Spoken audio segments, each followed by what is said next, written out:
Всем привет, дорогие друзья! Добро пожаловать на мой кулинарный канал. Многие из вас интересовались, как мне удалось похудеть. Раскрываю секрет. Сегодня будем готовить с вами тефтели из куриной грудки. Получается очень вкусно. Никто даже не догадается, что тефтели были приготовлены из постной куриной грудки. Блюдо получается диетическое. Мы уже его продегустировали. Ссылка на наш мукбанг канал внизу в описании под этим видео. Также внизу в описании под видео ссылка на наш семейный канал. Переходите, знакомьтесь с нами поближе, а также дегустируйте вместе с нами все самые вкусные блюда этого канала. Ну а сейчас оставайтесь со мной, я вам подробно расскажу, как приготовить диетические, постные, вкуснейшие тефтели из куриной грудки. Мы начинаем!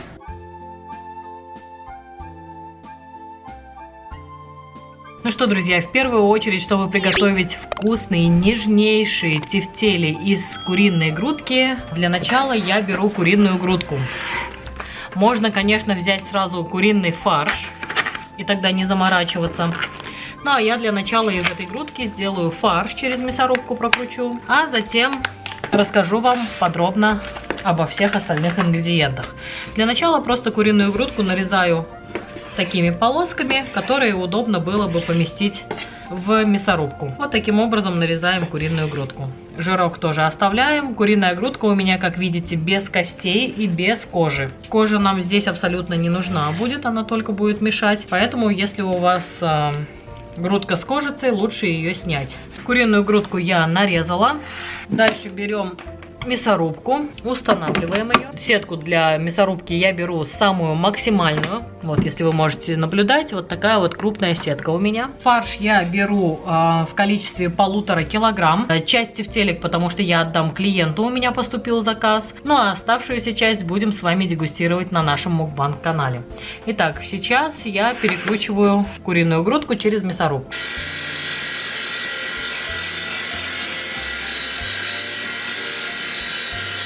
Куриную грудку я перекрутила. Пока ее убираю, она будет ждать своего часа. Сейчас покажу и расскажу обо всех остальных ингредиентах для наших тефтелек. Посмотрите, какой аппетитный, классный фарш у нас получился.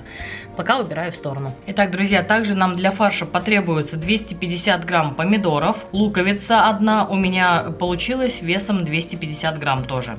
И 200 грамм морковки. Также 300 грамм риса. На 1,5 килограмма мяса мы берем 300 грамм риса. Зелень по вкусу и по желанию. У меня здесь буквально 30 грамм кинзы. И специи. Что касается специй, опять же, можно импровизировать по своему вкусу. Я сегодня положу 2 чайные ложки соли, 2 чайные ложки сухого кориандра, 1 чайная ложка паприки и пол чайной ложки черного перца. Для начала мы с вами займемся овощами. Их необходимо мелко нарезать кубиками, кроме моркови. Помидор разрезаем пополам, убираем место, где была плодоножка. Вот таким образом я треугольничком вырезаю. Если помидорина большая, то я еще вот так разрежу ее еще раз пополам. А дальше все просто. На полоски. Толщина полосок у меня примерно 4 миллиметра. Затем всю эту конструкцию разворачиваем и нарезаем мелким кубиком. Я стараюсь резать как можно мельче. Вот таким вот образом. Вот такие кубики, довольно тоненькие, худенькие, у нас с вами получаются. Таким образом сейчас нарежу помидоры, затем покажу, как резать другие овощи. Да, друзья, также забыла вам сказать, на 1,5 килограмма мяса мы с вами возьмем 2 яйца. Это нужно, чтобы наши тефтели во время варки не развалились. Дальше берем большую чашку, в которой будем заправлять наши тефтельки. В чашку я уже отправила куриную грудку, которую перекручивала на мясорубке.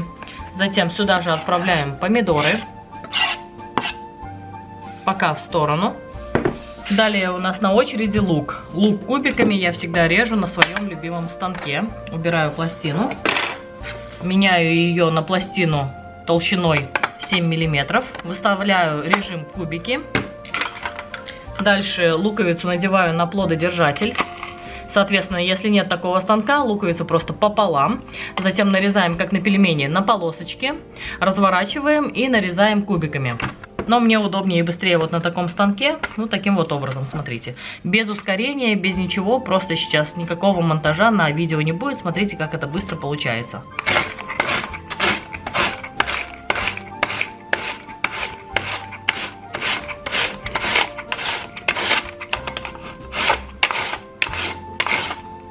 Посмотрите, вот такой кубик у нас с вами получается. Таким образом нарезаем полностью всю луковицу.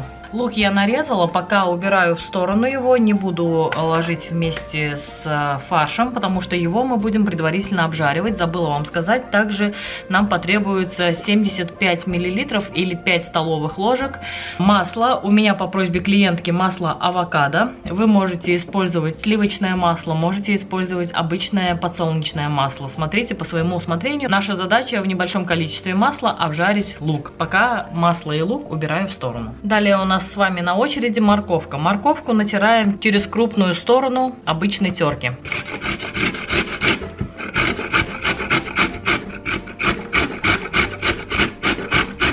Вот такая стружка у нас с вами получается. Таким образом полностью натираем морковку. Морковку я натерла. Также отправляем к нашему фаршу. Все, на очереди у нас с вами осталась только зелень. Зелень просто мелко нарезаем. Я вот так срезаю, чтобы был ровный край у меня. Вниз отправляю и просто мелко нарезаю.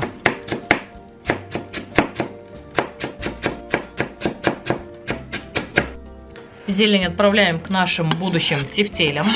Вот такая вот аппетитная уже вкуснота у нас получается. Пока в сторону. Нам необходимо хорошо промыть рис. Несколькими водами под краном промываем рис. Итак, друзья, рис я промыла. Также его отправляем к нашему фаршу, к нашим будущим тефтелькам. Напоминаю, риса много не кладем. На 500 грамм мяса кладем 100 грамм риса. Итого у меня 300 грамм риса. И, собственно, все. Отправляем 2 яичка. Итак, друзья, почти у нас с вами тефтельки готовы. Пойдемте обжарим, пассируем лук на масло авокадо в моем случае. Сковороду установили на плиту. Зажигаю максимальный огонь. Отправляю 75 мл масла авокадо. Масло авокадо имеет очень высокую точку кипения. Ждем, когда масло хорошенько прогреется. Масло у нас хорошо прогрелось. Отправляем лук. И перемешивая, обжариваем лук до такого карамельного цвета. Все, друзья, посмотрите, вот до такого состояния я обжарила лук. Снимаем с огня и отправляем к нашему фаршу. Пойдемте к столу. Отправляем к нашему фаршу обжаренный лук. Прям лопаткой сошкрябываем со сковороды, резиновой лопаткой, полностью все масло. Таким образом наши тефтельки будут еще вкуснее, сочнее, нежнее. Я уже готовила однажды для этой клиентки тефтельки. Она осталась в восторге. Все, а дальше отправляем к нашим будущим тефтелькам все специи. 2 чайные ложки соли, 2 чайные ложки кориандра, пол чайной ложки черного перца и 1 чайная ложка паприки. Далее все хорошо перемешиваем.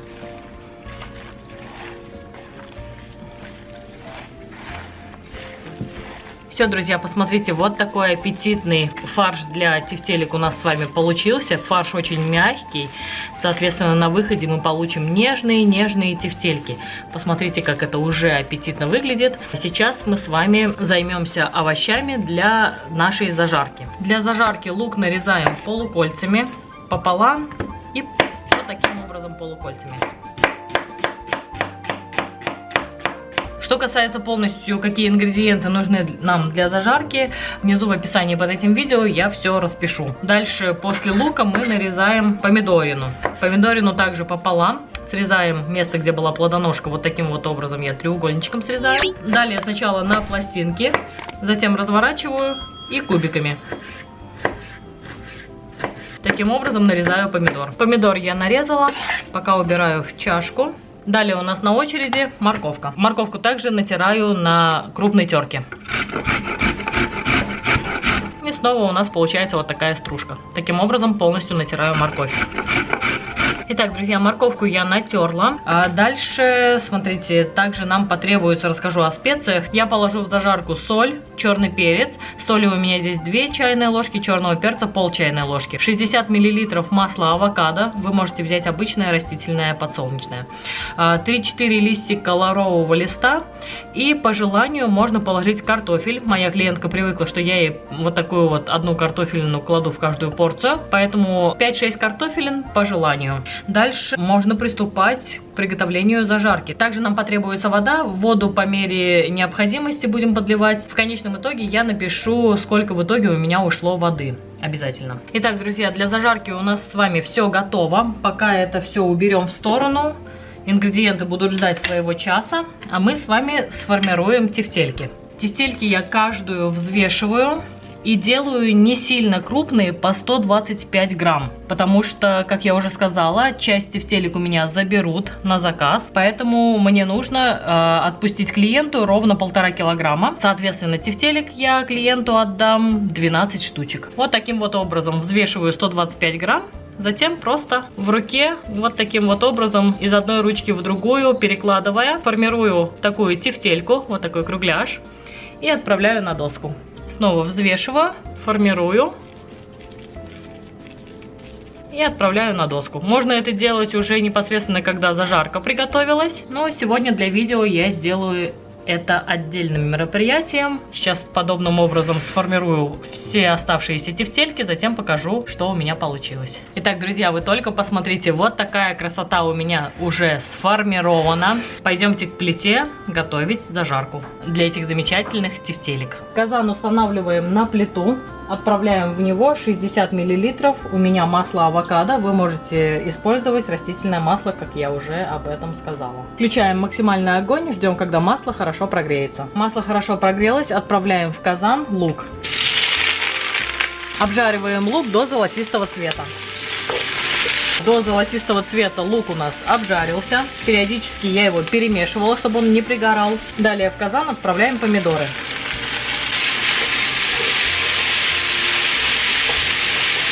Буквально пару минут обжариваем помидоры с луком. И если есть, это не обязательно, но можно положить также болгарский перчик.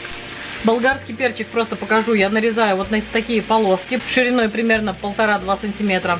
А затем просто мелко на полосочки. После того, как пару минут обжарили помидоры вместе с луком, отправляем болгарский. Еще раз повторюсь, это не обязательная опция, потому что до этого, когда я готовила голубцы, фаршированные перчики, болгарского у меня под рукой не было. Ничего страшного, без болгарского тоже будет очень вкусно. Болгарский перемешали с остальными ингредиентами и сразу в казан отправляем морковь. Все хорошо перемешиваем. Обжариваем еще буквально 2-3 минуты. Прошло у нас 2 минуты. Все это на максимальном огне я периодически перемешивала. Далее заливаем воду.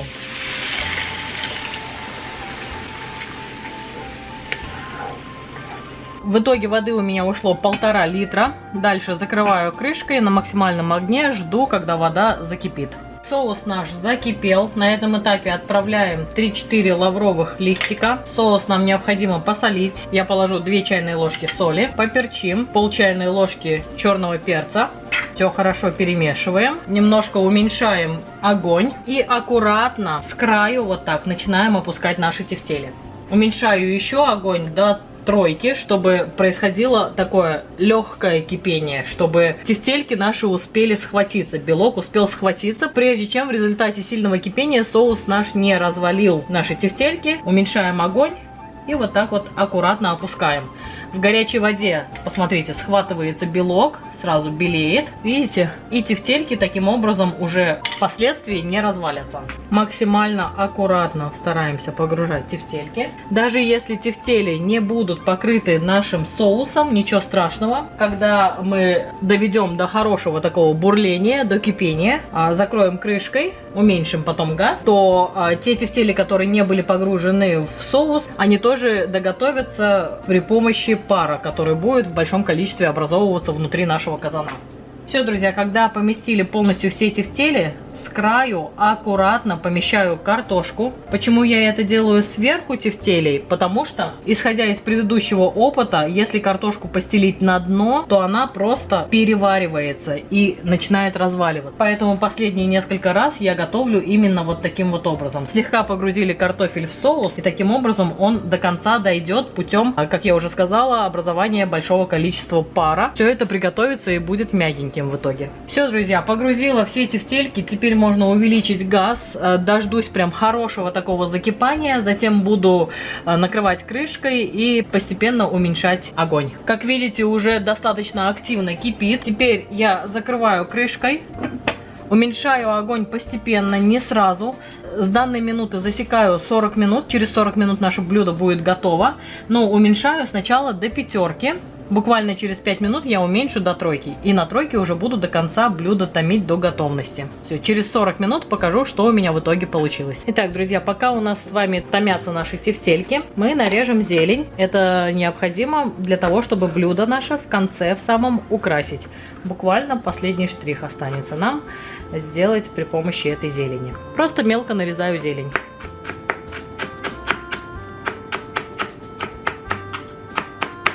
Итак, друзья, прошло ровно 40 минут. Отключаю газ. Желательно минут 5 дать настояться блюду. И через 5 минут откроем крышку. Посмотрим, что получилось. Итак, друзья, барабанная дробь. Открываем крышку. Потихоньку, не обжечься. Вау! Все это дело мы еще посыпем зеленью. А я пока вот в этот лоточек, вот так на весы ставлю лоточек и положу сейчас 1,5 килограмма для моей дорогой клиентки. Итак, друзья, вот такая вот вкуснота и красота у меня получилась для клиентки. Я сейчас закрою крышкой, и когда уже клиентка ко мне подъедет, я сверху еще посыплю зеленью. Пока укутаю одеялом, чтобы блюдо наше не остыло. Ну что, друзья, вы только посмотрите, вот такая красота у меня получилась. Очень аппетитные тефтельки. Я всех приглашаю на наш мукбанг канал пробовать эту вкуснятину. Ссылка, как всегда, внизу в описании под этим видео. Здесь на кулинарном канале тоже хочу вам открыть одну тефтельку, показать. Давайте попробуем. Тефтельки получаются очень нежные, вкусные. Посмотрите, как это аппетитно выглядит. Обязательно соусом сверху вот так поливаем. Вот так. И, друзья мои, приятного аппетита. Посмотрите, как это выглядит шедеврально.